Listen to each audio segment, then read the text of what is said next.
But where were they going to stay? It was difficult for African Americans to find housing. Because they had a law here in San Francisco. Most of the property was set up where blacks couldn't buy it. That's how segregated and bad it was here in San Francisco. So they didn't want blacks out here, period. It was too good for them. As a result, many landed in public housing. The housing authority would shuttle them in certain areas, and then renters would not rent to them, or buyers or sellers would not sell to them. By mid-1950s, San Francisco's housing authority took control of the federal land and its so-called temporary housing, and built more housing projects on the Hill. By the agency's design, most black families ended up on Hunters Point, and later in Bayview.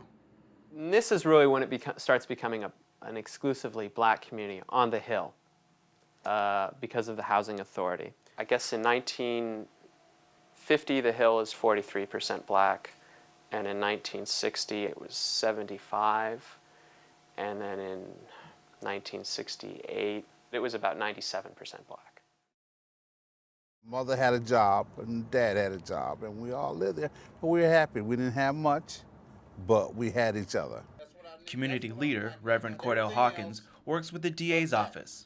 He recalls his years in the housing project that was originally used as Navy barracks. Today, there's a street named for his family.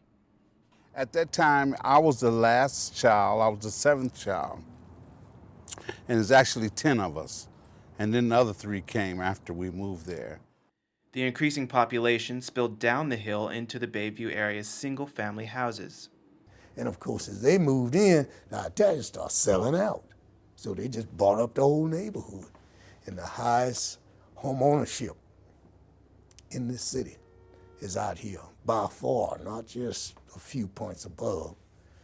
But every black had an opportunity out there and bought a house if you had a job. Blacks seized the opportunity to buy their own homes, even though businesses left. You do have more commercial flight from the area. Businesses, especially on the Hill. The Hill at the end just has a liquor store. Probably racism has something to do with this, but a lot of it was that they couldn't insure themselves anymore. Right? Once it became a black community, it was really hard to insure themselves.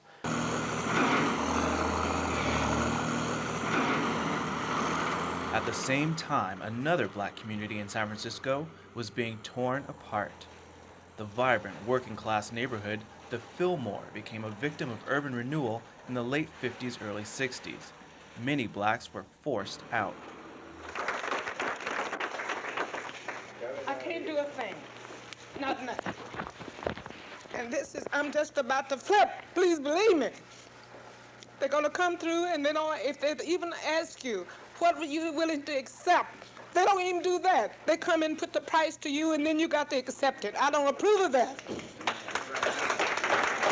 Now, I don't intend to go to the Bay. I've lived here all of my life. I've worked here. I've sweated. And I'm still working, even though I'm in a wheelchair, and I don't know how much longer I'll be here. But nevertheless, I have no intention, and if a bulldozer come down my way, baby, I'll be there in this wheelchair, and he'll have a hell of a good time.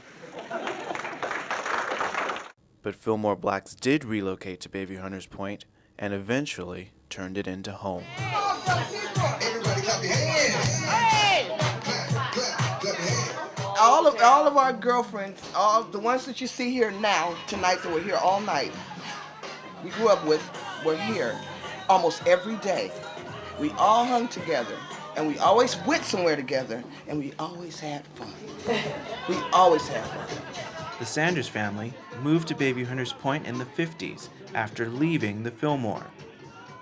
They've raised generations in this house, and tonight at a birthday party for Denise, dozens have traveled back to the Bayview for a little fun. Mostly everybody here is from Bayview Hunters Point, and some of my friends that I grew up with. All of us are still right here, and all of our kids are friends, so we see each other a lot. It's changed just a little bit, but it's still almost the same. All the neighbors are still here. They're just a little older.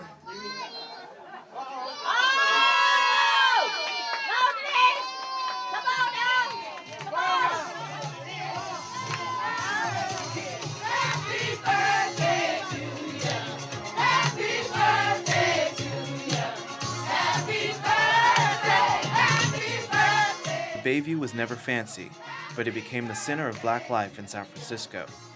Practically every African American from the Bay Area has some connection to the Bayview.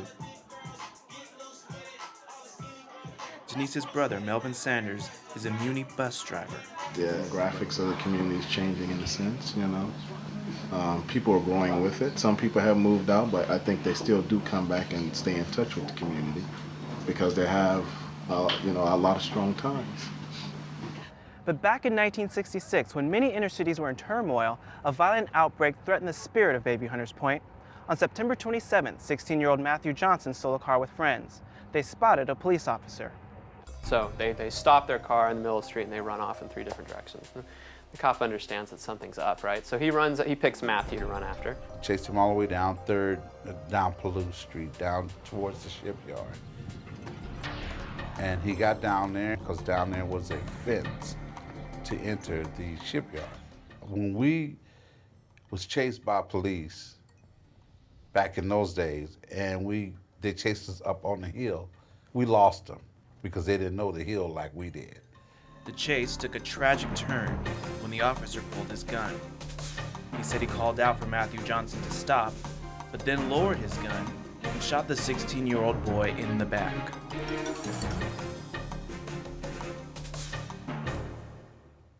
Well, we felt as though that was unjust. Shouldn't have killed him. That wasn't no grounds to kill him. Their life wasn't threatened.